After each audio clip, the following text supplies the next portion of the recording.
শুরু হয়েছে নতুন বছর।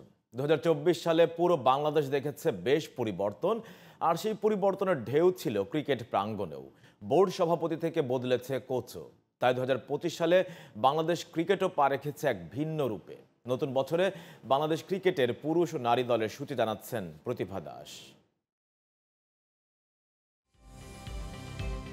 টি-20 বিশ্বকাপ থেকে শুরু করে নারী বিশ্বকাপ, সব মিলিয়ে 2024 সালে ব্যস্ত সময় পার করেছে বাংলাদেশ ক্রিকেট। নতুন বছরেও দেশের ক্রিকেটে থাকছে ব্যস্ততা। জাতীয় পুরুষ ও নারী দলের ব্যস্ত সূচি থাকছে পুরো বছরেই। ঘরোয়া ক্রিকেটের বড় আসর বিপিএল এর ব্যস্ততা দিয়ে শুরু হচ্ছে নতুন বছর। সেই সাথে পাকিস্তানের মাঠে চ্যাম্পিয়ন্স ট্রফি দিয়ে এই বছর ক্রিকেট শুরু করবে বাংলাদেশ জাতীয় দল। এক নজরে দেখে আসা যাক বাংলাদেশের জাতীয় পুরুষ ও নারী দলের সূচি। বিপিএল এর কারণে জানুয়ারি মাসে পুরুষ দলের খেলা না থাকলেও থাকছে নারী দলের খেলা। ওয়েস্ট ইন্ডিজের বিপক্ষে 3 ম্যাচের ওয়ানডে ও টি-20 সিরিজ খেলবে টাইগ্রেসরা। জুনিয়র টাইগ্রেসরাও বাংলাদেশের জার্সিতে তাদের বছর শুরু করবে অনূর্ধ্ব 19 নারী বিশ্বকাপ দিয়ে। 18 জানুয়ারি থেকে 2রা ফেব্রুয়ারি চলবে এই টুর্নামেন্ট।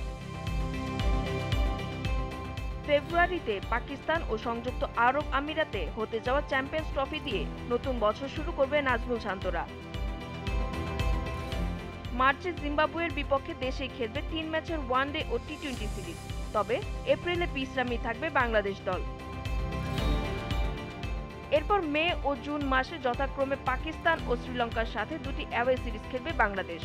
পাকিস্তানের সাথে খেলবে 3 ম্যাচের ওয়ানডে ও টি-20 সিরিজ, আর শ্রীলঙ্কার সাথে 3 ম্যাচের ওয়ানডে ও টি-20 সিরিজের সাথে দুটি টেস্ট ম্যাচও খেলবে বাংলাদেশ।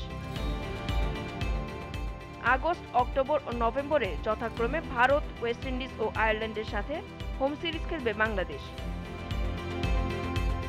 পুরো বছর পুরুষ দল ব্যস্ত সময় পার করলেও বছরের শেষে দেখা যাবে বাংলাদেশ ও ভারত নারী দলের অ্যাওয়ে সিরিজ। এই সিরিজে থাকছে 3 ম্যাচের ওয়ানডে ও টি-20 ম্যাচ। প্রতিভা দাস, জিটিভি নিউজ।